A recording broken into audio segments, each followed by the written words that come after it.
All right, so we have public comment on agenda items only. Do we have any in the room? And I'm sorry I'm not there this morning. Yes, we have one individual online. Please go ahead, unmute them. And Caller, go ahead.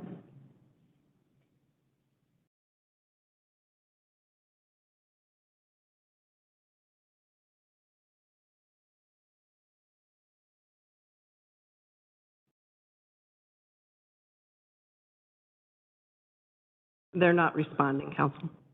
okay, so there's no one in the room and no one else online? That is correct. All right, Hello, I'm trying to speak. You need to wait for the citizens. Go ahead, please. Thank you. Hello? Caller, go ahead. Go ahead, caller. Thank you. Thank you. You're very patient with everybody else. You know I'm online. You can wait for me. Thank you very much, Mr. Medvedev. So I want to make note that yesterday you also put the people's comments on at last so that they would wane in agony, even though it's very interesting to listen to you guys. You did the same today on the agenda. We were supposed to speak what I'm doing right now. It's been done again today. So there was no pledge, no prayer, and no public comments. I cannot see the presentations as I am forced to be on the phone because of your illegal trespass letter, which I'll address in a later time. The GFOA is tied to local, it's tied to the government. And so mentioning good debt, bad debt, one of the speakers mentions the word regime. You need to find a constitutional funding, not this one. And I'm going to read why. Even though Madam, do you have any comments that you would like to make on any of the agenda items? That's what we're here for. Yes, I am about to do so, sir. I'm doing so right now. That's what this is about. Please give me a few more seconds than later. Well, even though the Clark what County agenda proclamation, item is it that you're speaking to? I am speaking on, and I hope I get my minutes back, on the toll, and it'll also be on something else that's in the agenda. So you're going to have to trust that even though I speak. If you have comments on our tolling resolution, go ahead and please make those comments. Thank you, and I will get to it. You're just not going to like it. It's even online. though the Clark County proclamation. Online. Am I speaking now? I'm being recorded? Because I'm getting an operator now interrupting me. I think that was Madam Hello? Chair. I don't think it was an operator. Go ahead and continue. I've been interrupted, and I'm going to ask. Okay, I'm going to ask our elected officials to give me one more minute of my time, and I appreciate it. Thank you very much. I am going to take this to court. I don't know what you guys think. I'm a public citizen, and you continually do this to me. Thank you. Even though the Clark County's proclamation for no tolls, that's a good thing, you must know that in Olympia, through criminal Governor Inslee's, along with criminal Trader Biden's Build Back Better, which sounds good, but as masked as he has weaponized our own local governments with all of his tyrannical policies, as he is an illegal socialist boss man, well known in his Madam Chair, Biden's. I think you've got the gavel back in your hand.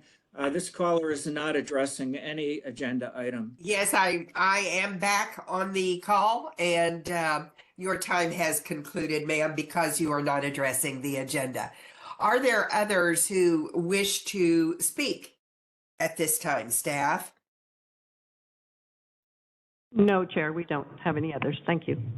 Okay, thank you. So just because I have been kicked off of the webinar for a little while, I want to check. We are ready to pick up now on old business. Is that correct, Councilor Medvedev? Yes, Madam Chair. Thank you so much for just pushing in and taking over. Very strange technology there for a minute. So, old business, is there motion for approval of the minutes of April 12th? Motion to approve the minutes, Madam Chair. Second. Any discussion? And hearing none, they stand approved as drafted. And now we turn to old business, item 2.2, which is on the tolling resolution and its accompanying and explanatory white paper. Kathleen, I don't know how you would wish to proceed on this, but we'll look for your direction. Okay, so this was a result from council time discussion, not last week, but the week before, about the desire to consider a resolution from the council in response to the ODOT invitation for tolling feedback. I believe that feedback is due by this Friday.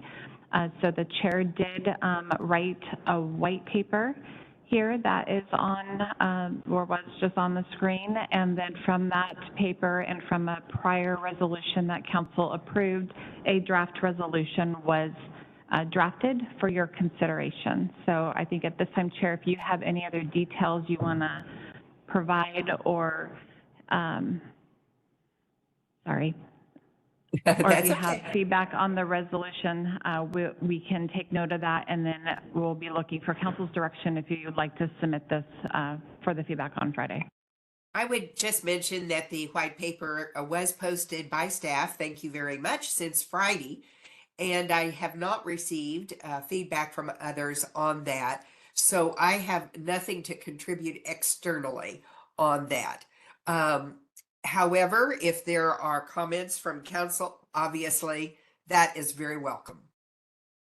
So, Madam Chair, if I could just add some comments. So I apologize for kind of being behind the power curve on these efforts that I think you have significantly weighed in on.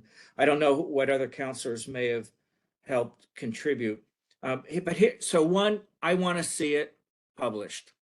I think our voice is important. I think the message is important. I would have liked to have emphasized within the resolution a couple of different additional things. One, I think it's important for everyone to get the message that we need strategically to plan for additional corridors, because it weighs into a lot of the points that are made in this white paper, especially towards redundancy, resiliency of our transportation system and congestion relief, as well as freight mobility. Other corridors are so much more important than light rail at this point, which And brings me to thank you, Councillor. We can be sure to put in the need for the additional focus on corridors in our introduction of the material when it's posted. Super. We did that before. That It's leads a me good to the move. next point, which is I really would like at least a sentence that says light rail should be a separate potential future project. You know, so much of this tolling and the costs, about a third of the bridge costs right now is tied up in light rail, which isn't justified right now. And it may be a viable future project. It should be a separate consideration because it's such a large capital expense and an immensely complicated subject by itself. It should be separated from the bridge replacement. The other two things I wanted to mention was, you know, the locally preferred option, the narrative was that everyone, all the stakeholders agreed. Well, they really didn't. And I think it needs to be pointed out that each stakeholder had their own set of caveats.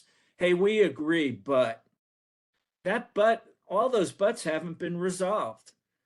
The other thing is, you know, we should be complying with the Coast Guard requirements, not trying to avoid them or get them to change their requirements. I mean, that it's been there from the very beginning, from the last CRC attempt.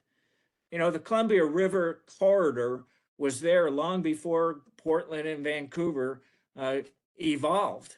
And we should respect the federal control of that important waterway. So those are the other points. But I want to see this. I don't want to get mired into, you know, wordsmithing. We need to publish this. And if we can include some of those additional 4 points I just made, I would appreciate it. Thank you, Councillor. Are there other comments from council? Chair, I have a few comments. I absolutely agree with Councillor Medviji. ODOT continues to ignore the Coast Guard. So technically, I mean, they really can't move forward with this whole thing, and they keep ignoring that fact in all the meetings that I've been in. Also, ODOT is still not even, they wouldn't answer any of my questions on the last regional toll meeting about what the price of the tolling would be. And then what was it, 3 weeks ago, that meeting where it was just Washington stakeholders, they finally let us know what the tolling situation would look like. So yeah, there are so many issues that are evolving around this, and yeah, they just seem to be ignoring pretty much everybody that's involved. But I absolutely agree with the light rail being a separate issue. And that's a hot button topic around Clark County because multiple times voters have voted that down. So that's it from me. Thank you, Councillor Belcott. And it's no wonder that we don't have a firm handle on the pricing from them yet, because we don't have a firm handle on the design. Exactly. Yeah, and until we know more about the design, or until the designers do, the cost really cannot be known definitively. Yes. Are Agreed. there others who wish to speak? Chair, Yes, Councillor. I'm sorry I didn't get comments to you in advance, but you know, this evolved out of a desire to comment on the I-205 portion of the overall plan, and I think I don't know if the resolution or if the white paper are intended to be those comments that folks want to get in by Friday, because it seems like there's multiple issues that are addressed. So my suggestion would be, if we want to comment on the I-205 portion of it, let's do that. And then if folks want to move ahead with the white paper and the resolution, those could be options as well. Not a bad idea, but it's very, very challenging to separate those items completely in a white paper, because the whole matter of the I-205 is really integral to the total topic. So it is a challenge to separate those. But I hear Councillor Young. Yes, and I was going to comment on, I think both of these last 2 points are legitimate. There's no question that all these things are tied together. One issue is affected by the other. However, I do feel like I agree that, we've really been focusing on the I-5 and 205 tolling and not those other issues. And I feel like if we adopt this and we direct it there, somebody's going to look at it and be like, what is this? Because most of this stuff is not really applicable to the I-205 and I-5, congestion mitigation tolling. So I think I agree with Councilor Marshall that we should separate it. And then we can have a discussion later if we want to address any of these other issues. I think we have now heard from all 5 councillors. Is there a motion? Motion to approve, Madam Chair. Pardon me? I'm sorry, it took a while for my mute button to unmute. Motion to approve, moving forward with this, and perhaps either in an introduction, what you had offered to add in some of these other points, but otherwise motion to approve as is. And I'll second the motion on that. Further discussion? I just have a quick comment. I will probably be abstaining. There's some points that I agree with. There are some points I think might be in error, and I guess rather than delay, and I think that I'm probably in the minority on this, so I would just let you know where I stand on things. And given that, Counselor, would you like your name to appear blank where ours are signed? Yeah, I would appreciate that. Okay, you got it. Any Chair? other comments? Yeah, I'm in the same boat. I can't support it as it is written. The majority of this I do agree with, but there are some things. This is way too rushed, and I can't put my name on this. I would like to have this discussion. I think these are very important discussions for our county. And it's one thing I think that really is missing when we're talking about the 205 and I-5 tolling project is the equity piece of it. You know, there's a big discussion in Portland right now about putting the lid over the Rose Quarter area to rectify some of our past mistakes. And you look at what the tolling will do on there, it's going to push all of the traffic back into those neighborhoods. So you are harming the very same neighborhoods again. I think that's a large missing component that should be in this document. So, yeah, it's not very, I didn't see it being very, I really only saw reference, I think, to children playing in the streets or something like that. It could be a more pointed thing, but I'm not ready to support it as it is drafted. Thank you. Well, we do know your perspective now because that is a commentary not on children playing, on something quite important, actually. Madam Chair, I think, Glenn's point is important, and I think it should be stated too, maybe in the introductory comment or however you add it, hopefully in some way the comments I made. I'm wondering if Councilor Young, since he just said he does agree with most of this, if that point was added in, whether he then put his signature to this resolution. I think it would improve it, but it would not bring me quite to that point. I appreciate you offering that. I guess just one comment related to this. It's the idling cars during rush hour through the Rose Quarter and North Portland that really is detrimental to children's health. And there are statistics related to childhood asthma to support that. And then the other thing I would just mention, the Oregon legislature is still in session, and they will be for about 2 more months. And the Joint Transportation Committee is taking this up. So I think there are just too many moving parts to really seize on one position.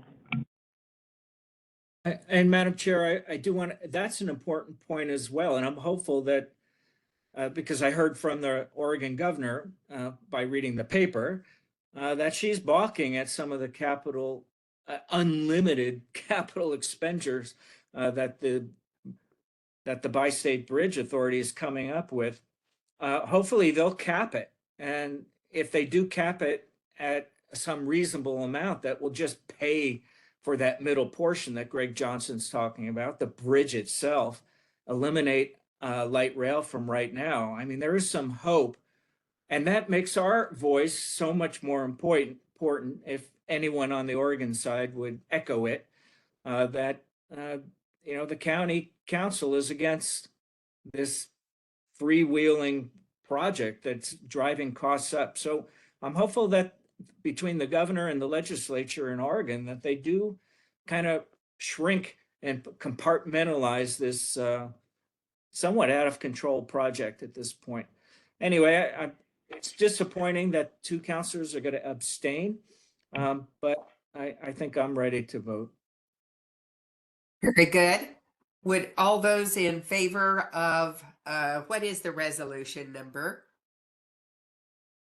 We don't have one identified today, but what I would like to also recommend, if I can go ahead and add in Councilor Mevagee's suggested edits, if I can send that to the chair for final approval, and then we can get that sent off. Sure, that would be for the introductory paragraph that goes with this as the first thing that they see when they read this. That'd be great. whatever the resolution number you will provide later. All those in favor, please signify by saying aye. Aye. Aye. Those opposed, nay. Nay. Nay. And those abstaining. Okay, so the vote is 3-0.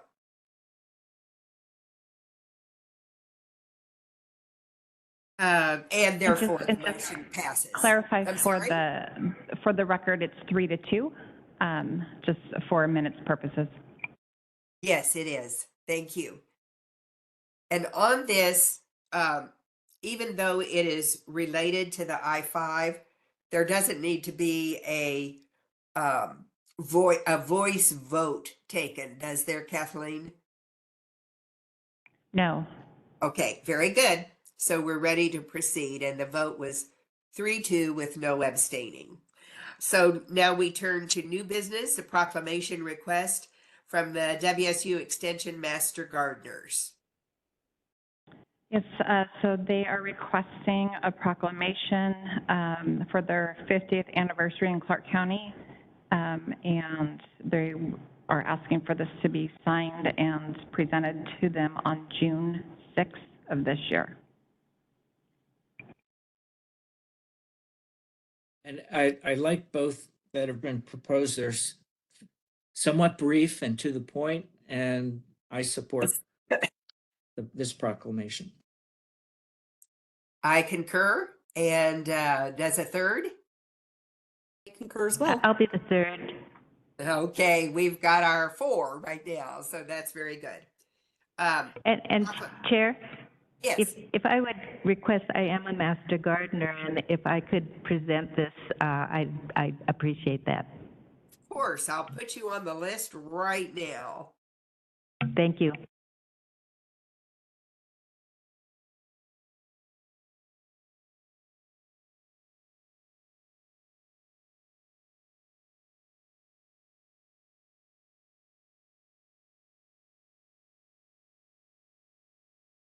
Next is the proclamation request regarding Mental Health Awareness Month.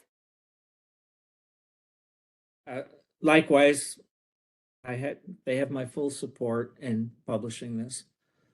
And they do have mine as well. Is there a third?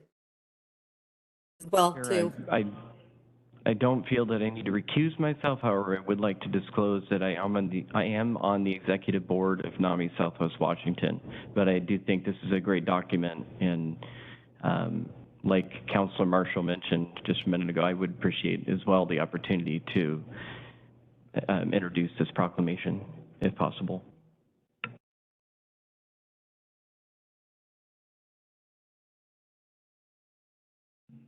I would support this.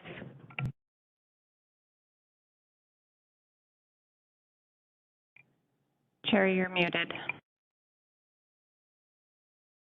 That is 3, and that is the support that is needed to go forward. How about the 2023 first quarter financial report?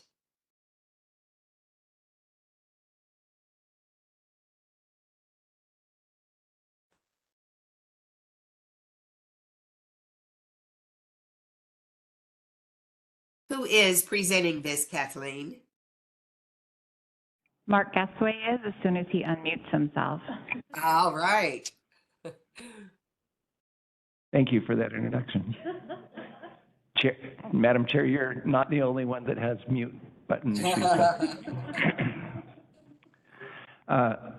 Thank you for the opportunity. Mark Gasway, County Finance Director. Thank you for the opportunity. I hope you're not too worn out from the work session earlier to look at a few numbers, but in the effort to give you more timely financial reporting, we agreed to come back to you quarterly this year and kind of give you an update of where we are, primarily focused on the general fund, but also some of the larger funds that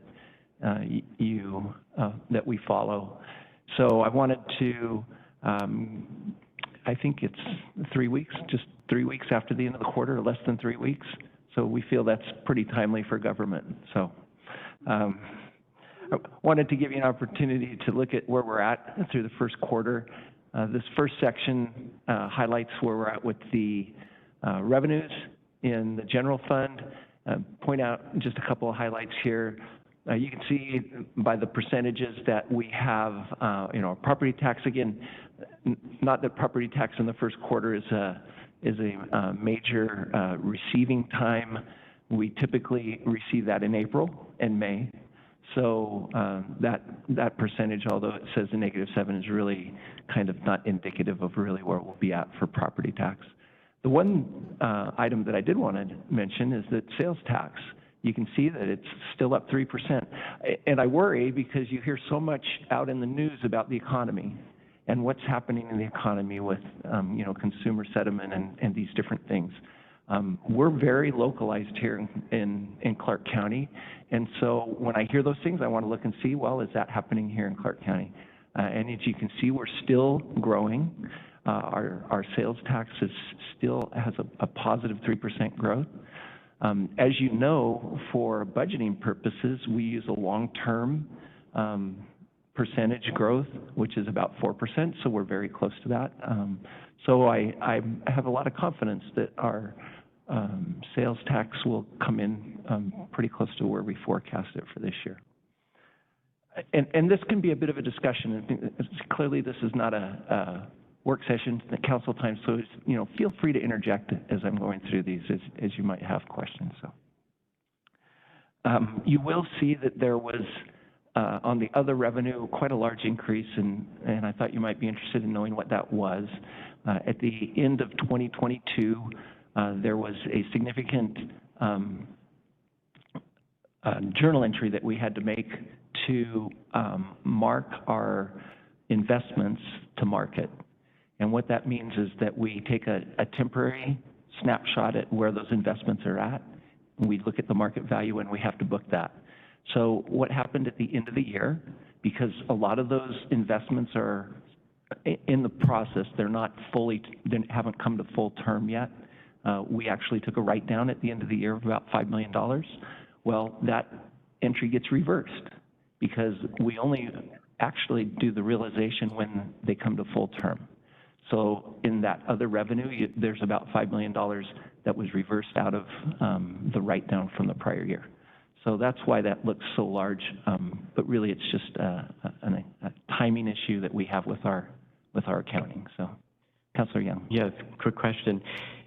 Back to the sales tax. Yeah.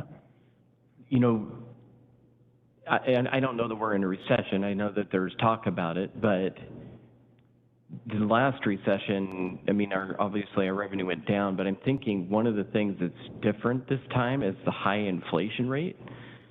Theoretically, if people are buying the same thing, not increasing the amount that they're buying, but theoretically, sales tax should be up 7% or, whatever inflation is, just because the things that they're buying are more expensive and there's more revenue based on. Is that part of it?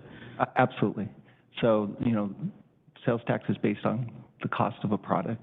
So if the cost of the product raises, the sales tax also raises proportionately.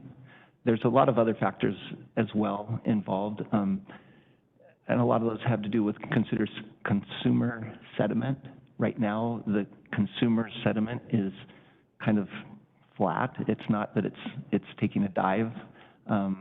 Inflation has impacted a lot of people, but I think wages have also grown. If you looked at a couple of weeks ago in the paper, Washington State overall wage growth was at 8%. So, there's things that are offsetting that. So, again, trying to give, council just insight of where we're at with sales tax, I feel pretty comfortable with where we're at projecting this year.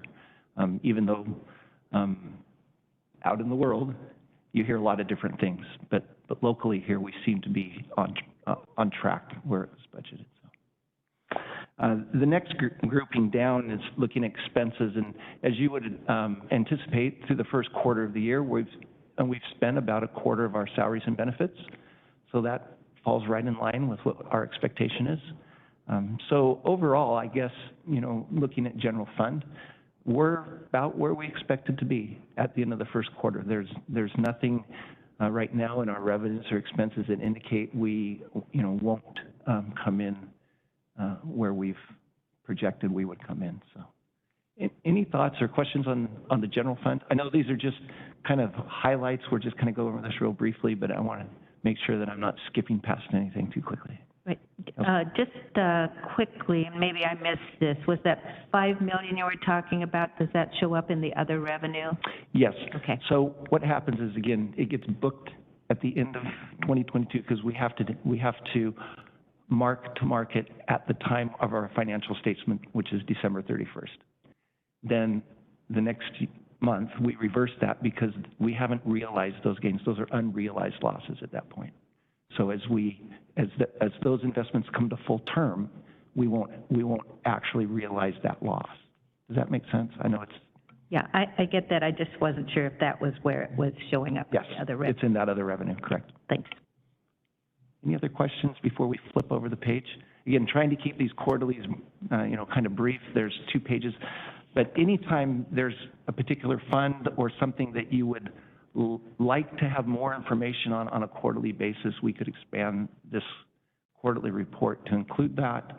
I'm happy to, discuss whatever council would like to discuss on a quarterly basis. The road fund, there's not much to report, to be honest, in the first quarter. It's kind of a slow time for them. They haven't started their construction season yet. So again, nothing unusual really here with the road fund. Their revenues are also tied to property taxes. So you'll see a significant bump in revenues come April, May, and then again in the fall and October. So again, nothing particular to report there. Moving down to the community development, or this is the building fund. Our community development fund is building. This has been one of the funds that we've kind of monitored pretty closely over the last few years, just to see, give an indication of where we're at financially with this fund. And over the last, I'd say 2 to 3 years now, it's been very stable. I've been very, pleased, if that's a good term, with where they've been. They've been very consistent in their revenue collection and their expenses. They've maintained a consistent fund balance, which we would hope to see in a fund like this, where you have fees paying for your services.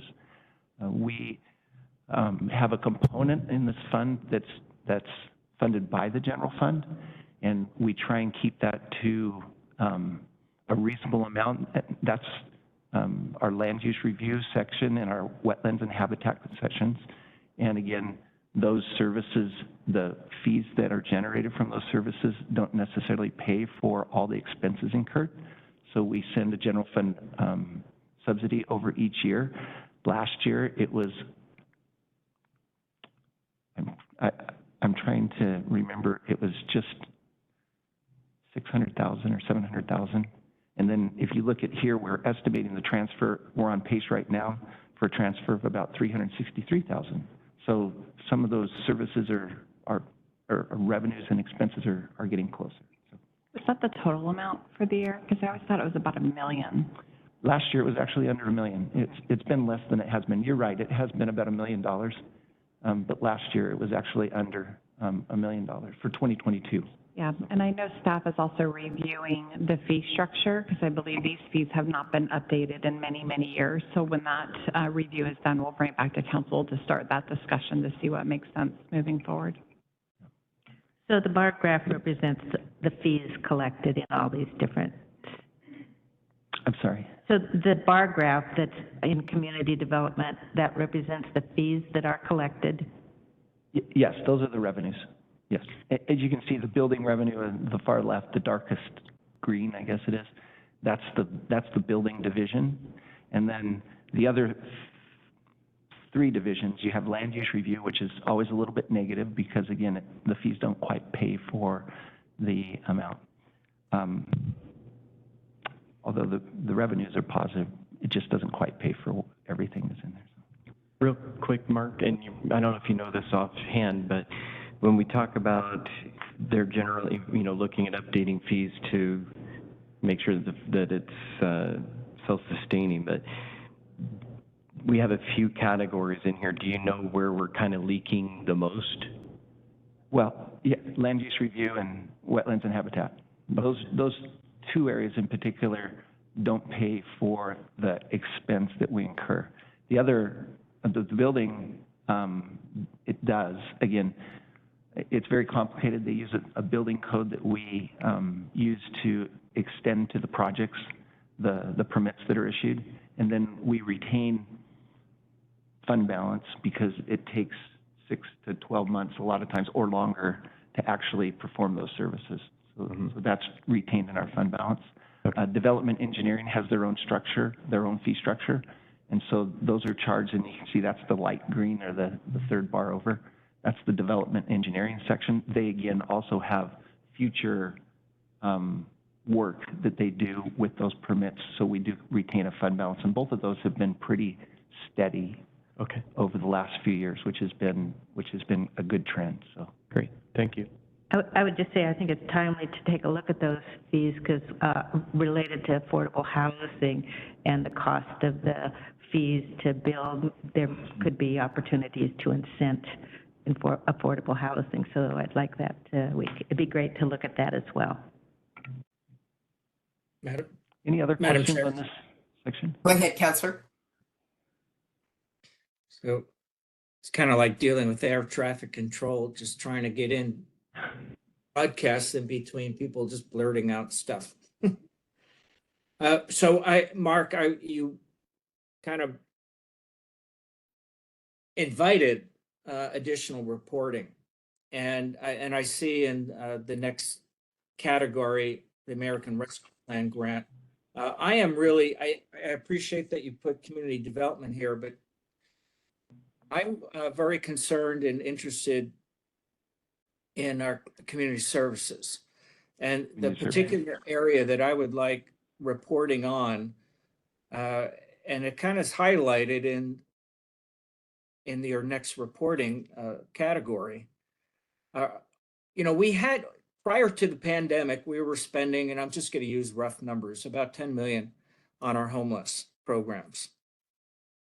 And then recent articles in Columbian and our own state of the county highlighted some issues. We allocated another $15 million that I think the last council was looking for a real quick infusion of positive resources to tamp down our homeless populations and eliminate our encampments. We had notional fencing of funds. $5 million was to go to shelter space. What we've seen is about 100 new beds reported. What I suspect is a vast amount of money from those ARPA funds went to pay existing ongoing programs that so it hasn't amplified, it just replaced other sources of money. And then I'm really concerned that it looks like we've spent $3.9 million of the 15 allocated. So I don't know if that's a capacity issue. We don't know how to spend it. We don't know where to spend it. But I don't think that's a proper glide slope for expending that money. And it was all highlighted when the last state of the county showed that we had invested about $14 million in the in-house when it would have been 10 million plus an additional 15 million that the council allocated. So I'm really concerned at the expenditure rate. Where is it going? That 5 million on shelters, 100 new shelter space. I want to see where that 5 million went, and maybe we need to readjust the fencing of that $15 million because we need more shelter space.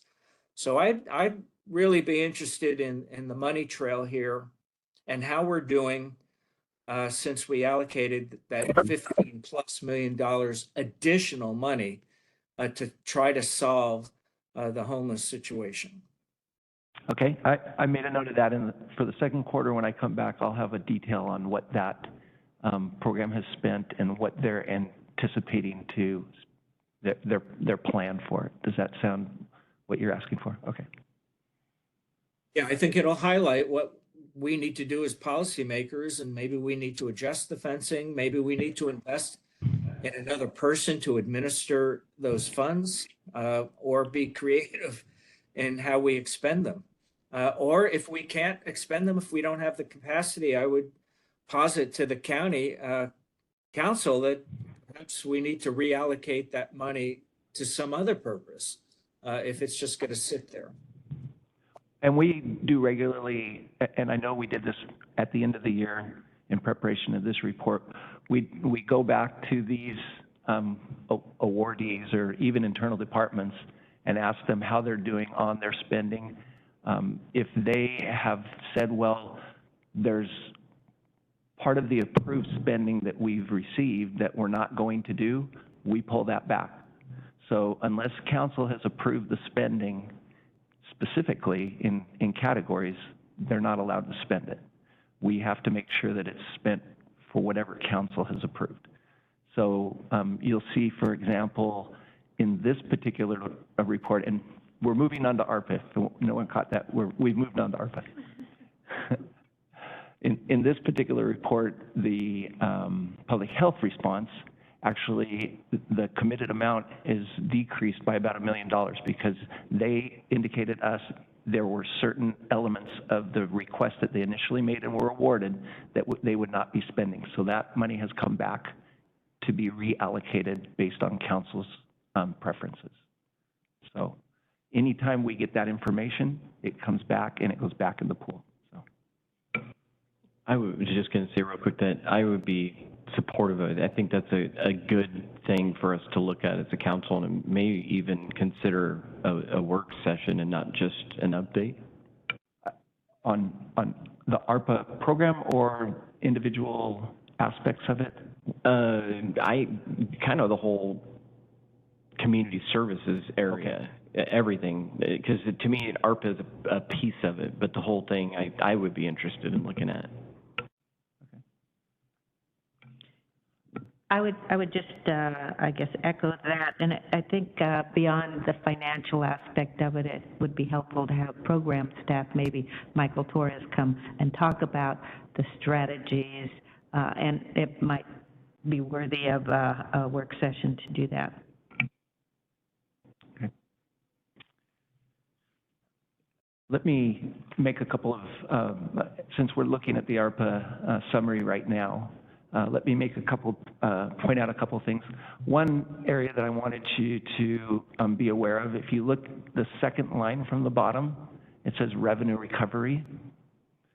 So each year, there's a calculation, it's a very sophisticated formula that we're allowed to recover as revenue in the county, and we move that over into the general fund. This last year, at the end of 2022, or for the year 2022, we moved over about $12 million. And if you recall, we designated 2 projects to spend that money on out of the general fund. It's budgeted in the general fund to spend money on. That's the Home Buyers Assistance Program, the $2 million that was approved, and also the $10 million for the architectural and engineering study for the jail. So as part of this commentary, I would also like to ask council, because that money at the end of 2022 is in the general fund, to, and this is an official term, it's to assign the fund balance that's created by that $12 million to those 2 projects. So assignment is it's an accounting term that we use. So when I create the financial statements, you'll see a line that says assigned fund balance. So that $12 million would be assigned to those 2 projects. So, Chair, I guess I'll come back to you, making that request to you, and you can have that discussion with council if they agree that it's sitting in general fund at the end of 2022 in the fund balance, but council would officially assign that money to those 2 projects. So that's the request that I'm making. Mark, would you please point to the 12 million that you're referring to? It wouldn't show on this report. It's part of fund balance in general fund. Oh, I see. Okay, very good. And where you see it in this report is in that second line where it says revenue recovery, 14.9 million. 12 million of that happened this year, and it's already been moved over into general fund at the end of 2022. So it would be part of the fund balance in general fund. So that's the assignment that I'm requesting, that we just recognize that we have agreed that that money would be used for those purposes, so I can classify it on the financial statements that way.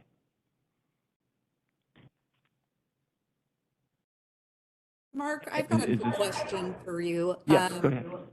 For revenue recovery, is code violation fines, is that part of revenue recovery? So the formula is not that specific. So it could be, I'm not saying it isn't, but it's not that specific. It looks at your general revenue over a certain period of time, and the formula allows you to increase that revenue at a designated rate, and the calculation is this is what your revenue would be. And again, it's a formula that's created by the Department of Treasury that we follow. I mean, it's been audited, and so it's not as specific to show a specific line item like you're asking. It's more of a general overall revenue, and it's not just a single fund as well. There's revenue occurring across the county that we include in this calculation. So if you'd like to get in that much detail, Councilor Belka, I'm welcome to walk you through it. I don't know that it will help, but it's not a specific line item revenue that we identify. Thank you. So going back to the assignment question, Chair, if you could request, I would just need council to say, yes, we want to assign this, and then I can put that in the financial statements in the general fund. I will say that as a part of council, yes, we want to reassign this, and are others willing to come on board? I second that. Yes, thank you. You've got it, Mark. Thank you. Any other questions on the quarterly report? Chair, I have a question. Go ahead, I guess Councilor. looking at these ARPA funds kind of is a springboard to just look at some of these programs to understand what's going on with them. And I see the Indigent Defense Assistance has a remaining 0.8, what is that, million?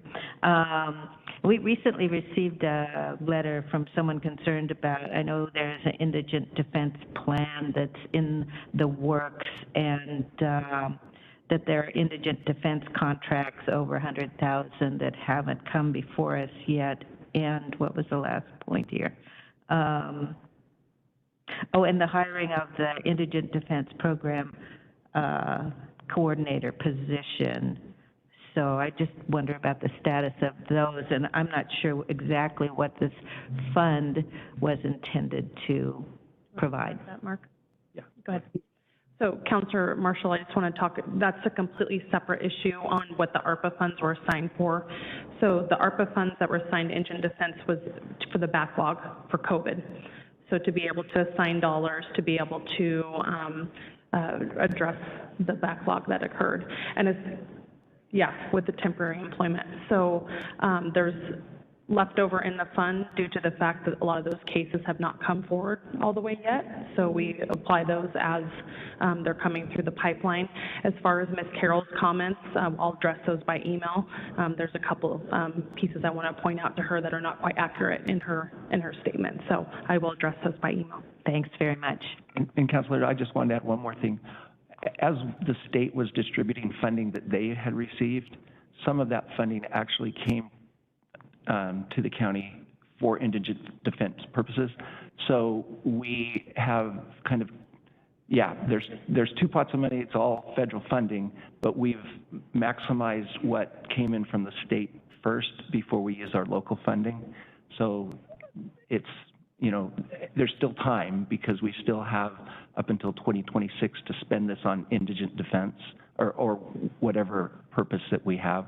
So it's not that we're in a rush.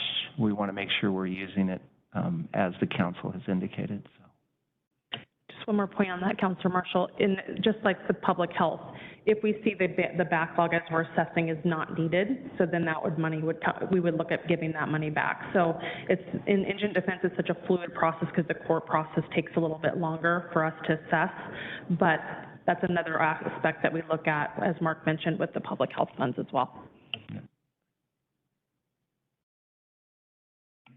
And I guess just, I don't know what, I mean, it's nice that we have 7.2 million hanging out there. I don't know that we have a plan for that yet. And I indicated to you that the North Country EMS project has experienced some overruns that they didn't anticipate due to weather. And I'll be working with them to try to articulate that, so it's something I might bring back to the council to determine whether or not the council's interested in providing them with additional funds.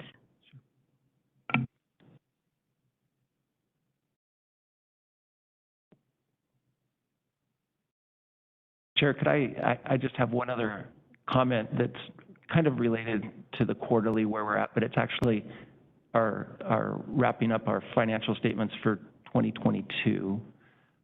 One of the items that we have right now is what we call that unassigned fund balance in general fund.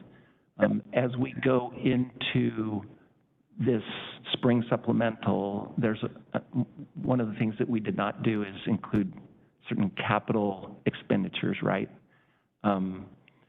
There's an opportunity for council, if they would like, to assign, again, it's just a designation at year end that says we would like to put an earmark or indicate that we recognize that we have these potential expenses coming up in the spring supplemental for capital.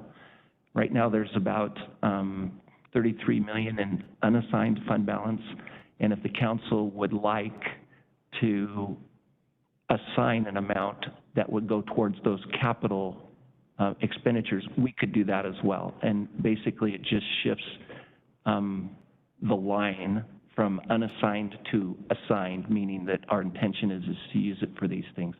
And I don't know if that's something that the council would like to, discuss at this time. We're getting very close to finalizing the 22 financial statements, so there's limited time to make adjustments in the reporting. So I think the more defined we can make things, the better. It's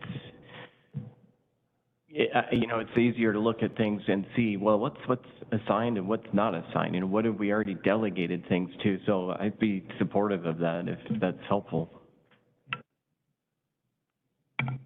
I would be as well, and I would, I guess, need information on how we would prioritize what capital projects we might want to assign that to. And at this point, it doesn't have to be a specific project. It could be the concept of we have these capital projects that we're going to be paying for. And so out of the 33 million, we want to assign, and I'm just going to use a random number here, 20 million to go towards those projects.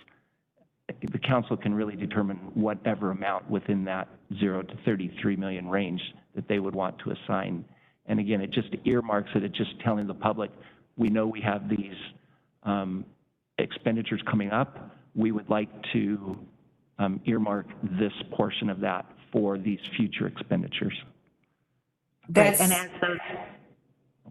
as those specifics come forward, they come back to the council. Exactly. That will come to you in the capital budget. So it seems very appropriate for us at this point because we don't know the detail to do it project by project for sure. So this gives a kind of an aggregate that is good. I'm fascinated by is there an amount that you would like to do? Because again, it has to be determined by council if you're going to assign an amount. Absolutely. You So I said, just wanted to say too that, while council can determine the amount today, there's nothing that prevents council from changing that in the future. So you're not bound forever by this action. Correct. What is that suggested amount based on? So you can go, we have 33 million that's unassigned. You could go up to the full amount of the unassigned or some portion of that. And I would just share too on the capital, and you guys will see this in a couple weeks as well in the work session. We have way more than the $33 million worth of capital that has not been addressed or that we need to plan for. So I think that's why Mark's even bringing up the capital piece now, because knowing that we have needs on that. use So the if- word 20 million a bit ago. I don't know where that came from. If that struck you as a number that would be advisable, but I have no problem with that. Okay. If the council would like to assign 20 million for future capital needs, we can do that. I'm good with that, knowing that we could change that in the future, go up or down. Is the process simple to change that, or is it a big process? No. Simple? I Okay. think it just comes back and has the same discussion that you're having now. Okay. And I don't know, this is pretty complicated here. it's, when you get to the formal budget, then you're committing to specific projects. This is just a designation in the 2022 financial statements that says we recognize this and we would like to categorize it as assigned for these purposes. And you can change it at any time. But I have to have the council approval to do it. Yep, I'm supportive of that. Okay. Sounds like I have three. You do. I Okay, support that thank as you. well. That's all I have. If you have any more questions, again, sorry, one last comment. I did send out a report this last week. Just want to let council know if they have specific needs for things that they would like to see, they're welcome. You don't have to wait for a quarterly report or an annual financial report. You're welcome to make those inquiries at any time, and we can put that together for you. So, Chair, I did have one more question. I apologize. Go Just real ahead, quick. Councilor. And I know in my discussions with you, we've talked about this before, but with these different fundings, we have all the checks and balances in line to make sure that we spend at the appropriate time, and we're still on schedule with all those time periods and everything? yes. Okay, thank you. Madam Chair. Yes, go ahead, Councilor Medvici. So I know I'm so important, you probably didn't even notice I wasn't online for the last 5 minutes or so. So I missed all that discussion. My computer went dead and I had to get another battery pack. So I'm hoping Mark or the county manager can fill me in on what was just approved at some point. I also want to thank Mark because, this is pretty new that Mark introduced us to it. We never did get these quarterly updates previously, and I think they're very informative to us. So Mark, thank you for that initiative to offer it to us. And, you've already heard what I'm interested in as far as community services. And we'll keep tracking on this ARPA money and figure out how it'll best impact our community. And we don't want to turn back a single dollar. So we need to keep on the execution rate of these monies. That's a goal of mine as well, Councilor. We will not be sending anything back. Well, thank you very much for this report. We all, I'm sure, have our little pet areas that we look at and just say, wow, look what is happening there. Like for me, it's sales tax. I just am amazed to see the impact that we are currently having, which I guess I had not anticipated in this economy.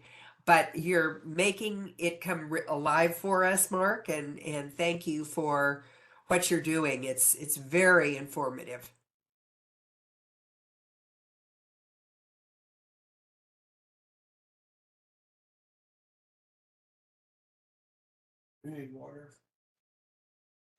Anything else for the good of the order before we excuse Mark?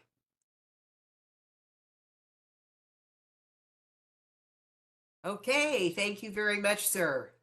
And we'll now move on to item 3.4 on our new business agenda. So, Council, I just wanted to bring this to your attention and ask for some feedback on how or if the staff can help. We did have at least 2 meetings last week. These were not meetings that have board assignments that we had a quorum show up.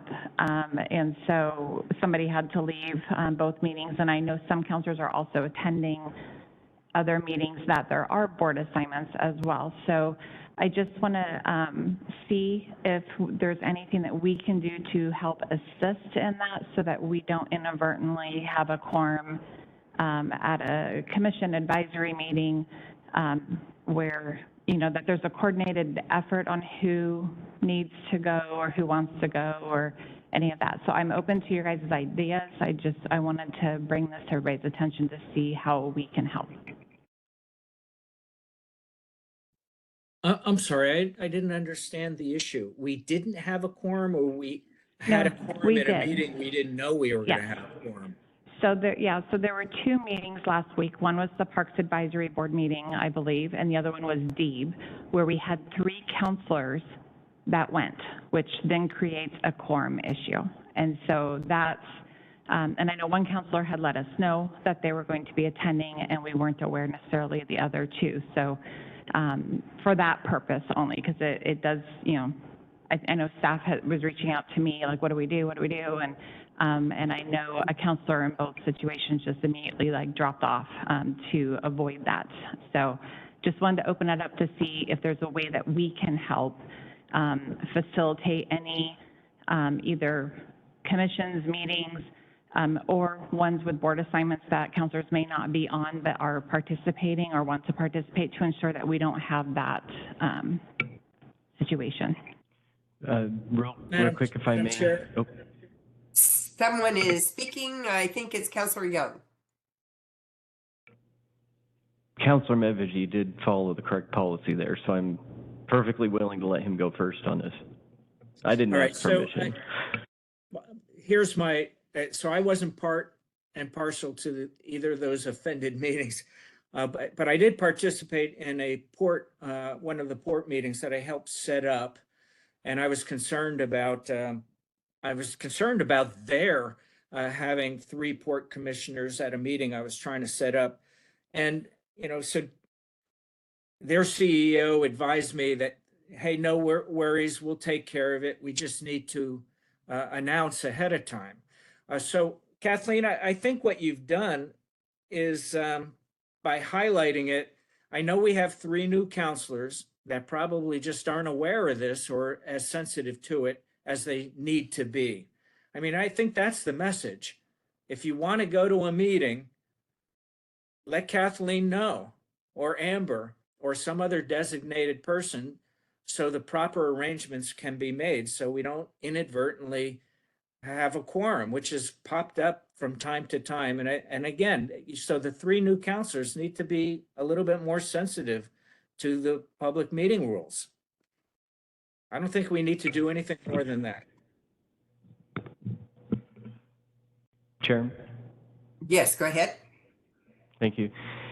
First of all, I think this is a good problem, to be honest with you, that we have counselors that are interested in being involved, but nonetheless, it does need to be addressed. One of my questions is, and this might be for legal, actually more than likely would be, but if we, I mean, for example, if the meeting were to be broadcast on CVTV, we obviously could sign on to CVTV and watch that meeting, and there wouldn't be a problem. If we enter a meeting and have ourselves muted and our screen off the entire time, is that still a problem? Yes, you're still attending the meeting. Yes, and I would agree. This is Chris Cook from the prosecutor's office. You're attending the meeting, you're listening to testimony. I think watching it on CVTV, as long as you're not participating at all, has some qualitative differences. I think that being there in person is much riskier. Did that answer your question, Counselor Young? Yes, it does. And I appreciate staff being able to do this, and there's definitely meetings that I will commit to notifying staff that I'll be at. It is a little tricky though, because sometimes I'll be in my office working on things and a meeting will come up in the calendar. I'm like, hey, I'm sitting here working. I can turn that on and listen while I'm working. So that's a little bit more of a challenge, probably sending a last minute email saying, hey, are 3 people on this? It's a little clunky, but I'm willing to do whatever we need to do to get it fixed. And maybe another suggestion too for your consideration is to maybe during council reports, bring up which one you're going to be at, because we have a couple things. One, if we have 3 that all want to go, we have to notice it with 24 hours notice. But I don't want to put staff in a position to determine which counselor is going to attend. So, another option, like I said, if you're looking at your calendar for the next week, maybe during council reports, counselors could share what meetings they're planning on attending so that any potential quorums can be worked through. Madam Chair, I do have another question for Christine Cook, because I don't see this as a good problem. And I know that there are consequences if we have unannounced quorums at different meetings. And I hadn't brought it up before on the ECHO meetings, because Glenn, I think you've attended some of those, although quietly. What are the possible consequences for violation of the open public meeting laws if this continues to persist as an issue and someone reports us? Well, one of the possible consequences is that it could void action that's taken in disregard of the Open Public Meetings Act requirements. So that could make it difficult for whatever group whose meeting you are attending to take action. That is a particular consequence that I know of. I don't know of other consequences. I would be happy to research that and get back to you. Yeah, I'm not, unless you feel inclined. I didn't know if there were fines and fees that were well known that could be thrown at a county if they were not in compliance. I didn't know what the possible punitive measures could be or civil liability could be for non-compliance with that state law. But so I don't need you to do any more work unless 3 other counselors or the chair or the county manager think you should. Kathleen, yes, go ahead. Thank you. I think this is just a matter of notice, and on my part, I notified Kristen, thinking that she is the keeper of everyone's calendar, would know whether or not another counselor was attending. And I would say it's not so much a lack of understanding on our part, but and that when we became aware of it, it was corrected immediately. So I'd say we just need to be consistent on who and how we notice people related to our schedules. Chair? Go ahead, Councilor Young. Thank you. I do agree with that. And that is the case. As soon as it was recognized, it's a little tricky when you're on virtual because you can't see who's there in person, and that's what led to this issue. But I do also want to make sure Councilor Medvig is aware that I've attended the ECHO meeting twice, but both of those times were in official capacity. None of those times was I not there on official capacity. Every other time I've viewed it on CVTV.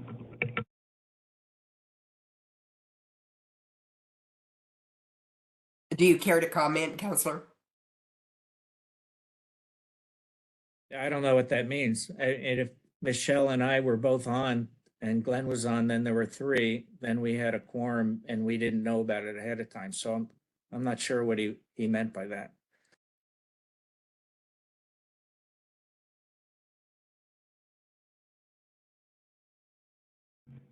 Chair, I Yes. just want to make sure we're clear on who we should notify. You suggested, Kristen, that you notified. You're not an offender. Kristen made it very clear that you had, indicated an interest. That worked well. Thank you. And I would say that that is fine, but I want to emphasize it's actually notifying her what meeting, because I know some counselors have a lot of meetings on their calendar, and she's not going to know which one they're actually attending because for whatever reason. So if counselors could please let her know as soon as in advance as possible, so that, if we need to bring it back to the council or notify the three. There are just two comments I have that are both off the wall. One of them is, this is a very odd discussion. We've not had this, to my knowledge, ever before with council. So to have 3 people or 4 people, however many, so eager to attend these meetings seems very strange. Instead, do the job that you are assigned to in attending the committee assignments that you have. That's the main thing. But another thing is, and I've had this request come from 2 current counselors, and that is, and I like Kathleen's idea of notifying everyone at a group meeting. I intend to attend, echo, I intend to attend, whatever. All of that is good, but when it starts coming across, and this is the complaint that I've received, it starts coming across as grandstanding. It's too much. And that has happened, and we don't want that. It's not a time to brag about how many meetings you're attending. It's a time to make sure that you're out of the way of establishing a quorum. That's all it's up to. So just kind of be cautious of how you're using this information.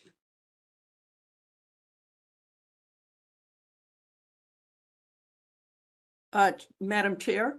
Yes, go ahead, Chris. Thank you. I would also like to say that, again, the Open Public Meeting Act defines as action the taking of testimony. If you are going to watch a meeting on CVTV in lieu of actually participating in it, and thereby possibly offending the rule by creating a quorum, it might be advisable to not identify yourself as a counselor, lest those participating in the meeting think that they are testifying to a quorum of the council.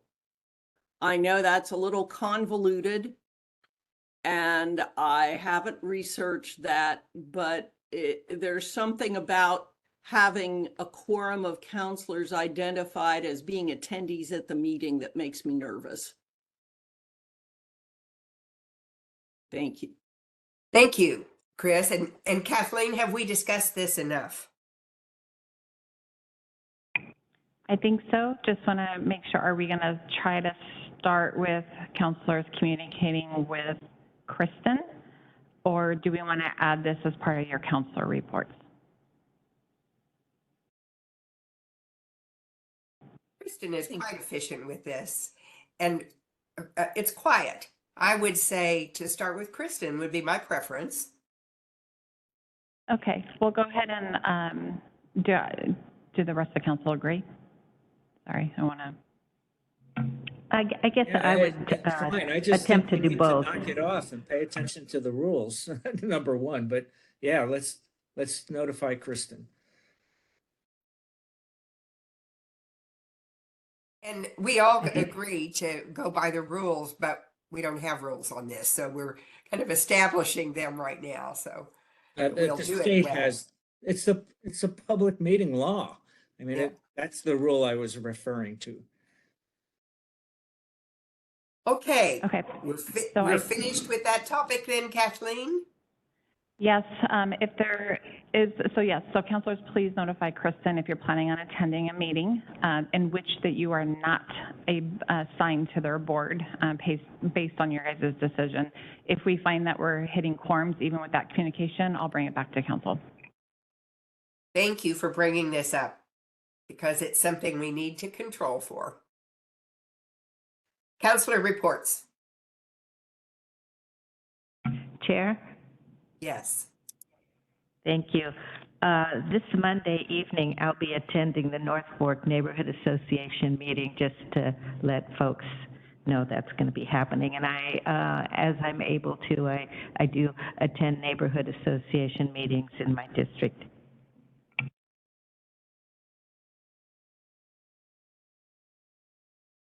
Chair, I'll go next. Okay, and great, but I just am thinking, I'm processing what Councilor Marshall just said. When you are attending neighborhood meetings that are in your district, that seems like something quite proper. The problem has come with counselors who tend to go outside of their own district, and some have been and do. And that's when others go, well, why is he or she here? And it doesn't make sense to them, and it doesn't fly well for us to violate quorum in that way. Any other comments on that? Chair, Chair. I'd like to comment on that. Go ahead. So I completely disagree. I think that a district rep absolutely should be the first priority and should be able to go to those meetings, but I gain a lot of insight and value by being at neighborhood meetings all throughout the county. It's important for us, even though we have a specific district that we represent, it's important for us because we're making policy that affects the entire county. And I think it's very beneficial for us to attend neighborhood meetings. So what part of it is that you disagree, that you do not wish to report that? No, maybe perhaps I misunderstood you. I thought that you had mentioned that it was, I don't know what the term was used there, that it was awkward and that you didn't feel it was appropriate for us to attend neighborhood meetings outside our district. Did I misunderstand that? Well, it's almost like it's almost like the appointment of two to a regular committee when you're attending neighborhood meetings within your own district, because there's an expectation and a hope, I suspect, by some neighborhood associations that you'll be there when that's your district. But when it gets to being, the broad base of counselors just showing up, it's a different story. Chair, I have some comments on that. I agree. It's very confusing to constituents in districts when they're confused. They think that one counselor's their counselor, or then they send multiple emails when they have constituent concerns because they thought one counselor was their district versus the other. So I agree with that. I only attend District 2 neighborhood association meetings, and I've asked Mayor Lee to give me a listing of District 2 neighborhood associations, only District 2 neighborhood associations, so that I can address my constituents in my district. No conflict there.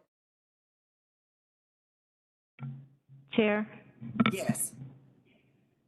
I agree with Councilor Young that often there are issues that are broader, that are discussed, and you can really better understand the local impact when you attend various neighborhood associations. I'm sticking to my own district just because it's a really big district, and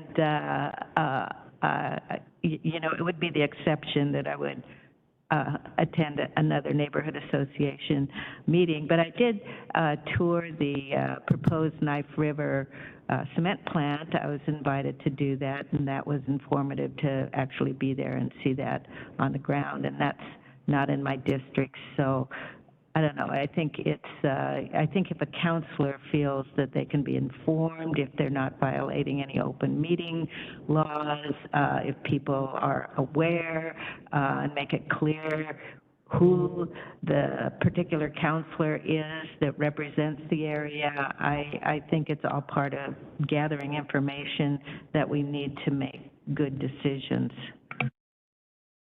I believe when you went to Knife River, your name was on a list somewhere that you were attending. And as a consequence, it was known that you were going to be there. So in essence, there was no conflict. It's just like announcing in advance that you are going to attend something out of your district. And that makes possible conflict with 3 counselors being present. No problem, and if Kristen knows, she can deal with it. That's my feeling.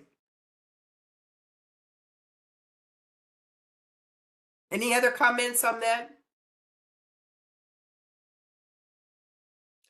Well, I think the bottom line of what I've heard is that we cannot get into a position of just willy-nilly all counselors being able to go to any meeting anytime without any notification.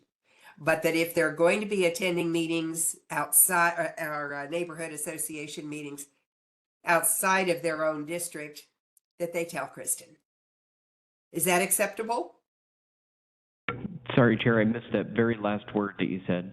That they would That it tell Kristen if they were going to be attending Sure. meetings outside of their district. Yep, that's not a problem for me. Okay, I think if that's not a problem, we don't have a problem. So let's move on. Are there other counselor reports?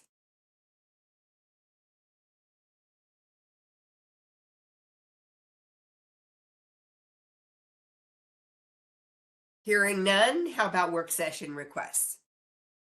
None today, thank you. Thank you. Madam And Chair? policy, I'm sorry? Yeah, Madam Chair, I wanted Yes. to ask, what is happening with the scheduling or rescheduling? And I can see Amber reaching for the microphone. She knows what I'm going to say, of our public defense initiative. When are we going to have that session? So I'm submitting a work session request to Kathleen today about getting that on the calendar, either end of May or first part of June, whatever the calendar allows me to be.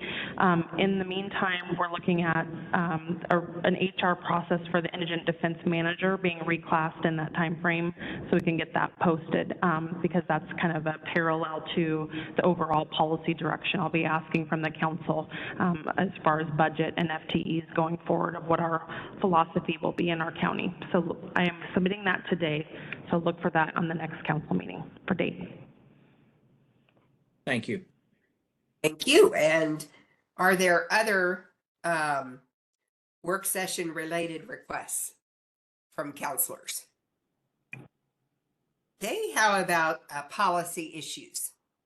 The only one I wanted to bring up this morning was I did talk to Oliver this morning, so he's reaching out to OFM actually this morning to find a time and when they can join council to have further dialogue and answer any questions with regards to the hearing last night. And I would just, I know I've shared this with council, we are certainly here to get you information and make sure you have all the information needed so that you can move forward with the process.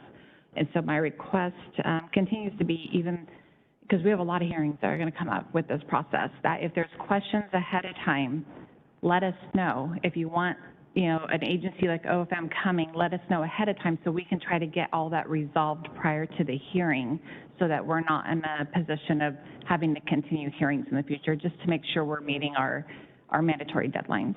So that's all. Questions for Kathleen? Okay, we are now going to move into executive session for only 10 minutes. Does that meeting still stand, Kathleen? Yes, it does. Okay, very good. It is 10:46. I will see all of you back here at noon to adjourn council time. And meanwhile, see you at executive session.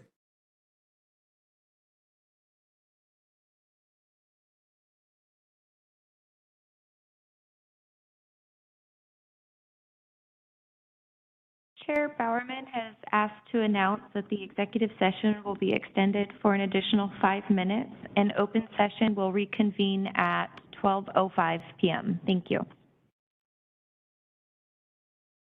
Take care of that with Kristen. It's taken care of at this point. So this is Wednesday, April 19 at 12:05 p.m. You are now back with Council, Clark County Council at for council time. We have been in a session, executive session, dealing with collective bargaining for a few minutes, and we now come back to council time simply to adjourn the meeting. So with that in mind, this meeting is adjourned.